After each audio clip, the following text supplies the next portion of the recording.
Next, verses 31 and 39. The Mikdash Ma'oz, the Sanctuary of Strength, and the Mibzar Ma'oz, the Fortress of Strength. Daniel 11:31 and 39. The king of the north and the abomination of desolation.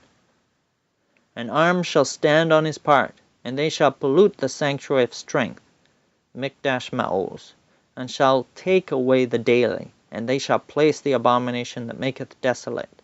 Verse 31. Thus shall he do in the most strongholds, fortress of strength, Mibzar Ma'oz, with a strange god, whom he shall acknowledge and increase with glory, and he shall cause them to rule over many, and shall divide the land for gain. Verse 39. We'll examine the upper half first. The sanctuary of strength, Mikdash Ma'oz. The fortress of strength, Mibzar Ma'oz. St. Paul's outside the walls. Looking inside, notice what is at the far end. Here's a close-up. Don't know what it is? Here it is in context. And once again in context. So it is a papal throne in the church. Don't you see that what the popes have here is a blasphemous play off the Ark of the Covenant? The popes are seated between two angels or cherubims. And there I will meet with thee, and I will commune with thee from above the mercy seat, from between the two cherubims, which are upon the ark of the testimony, of all things that I will give thee in commandment unto the children of Israel. Exodus 25:22. Who opposeth and exalteth himself above all that is called God, or that is worshipped, so that he as God sitteth in the temple of God, shewing himself that he is God. 2 Thessalonians 2:4. Recall that Paul, the writer of 2 Thessalonians chapter 2, also wrote Ephesians.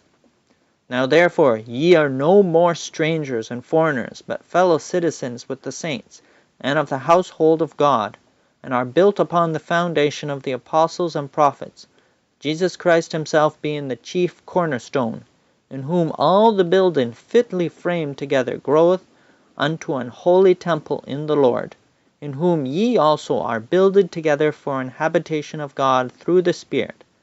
Ephesians 2:19-22. So the Pope sits in or over the church, shewing himself that he is God. The Pope and God. Our source, which includes a picture of Pope Leo XIII, Pope from the 20th of February 1878 to his death on the 20th of July 1903.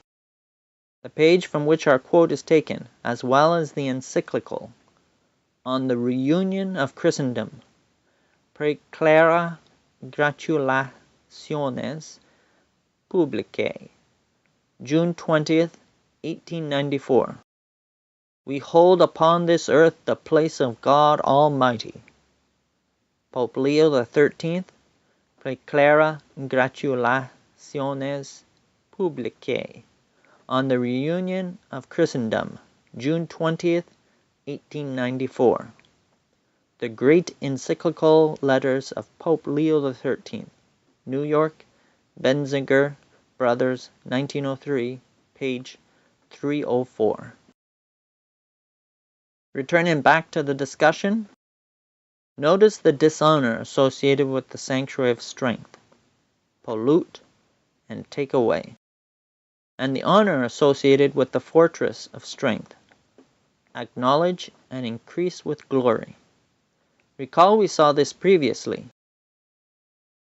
The parallel dishonor versus honor structure of Daniel 11:36-38.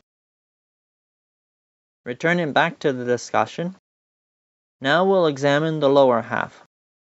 The they are the arms, an army, that shall stand on his part.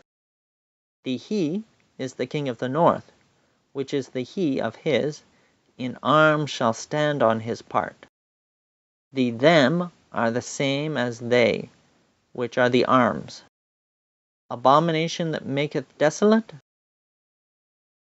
Recall the abomination that maketh desolate, the union of church and state. Abomination that maketh desolate and divide the land? What is that? What is the connection? Daniel 2's feet of iron mixed with clay.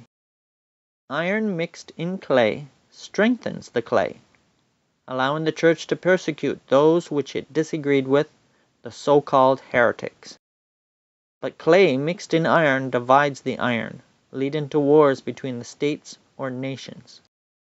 The church became the advisor to kings, allowing it to rule over the nations. Its ears and voice were in the council chamber of each, and it could thus play one nation against the other, keeping them divided and weak, or use them to destroy its enemies. And finally, verses 29 and 30 and 40a, the appointed time.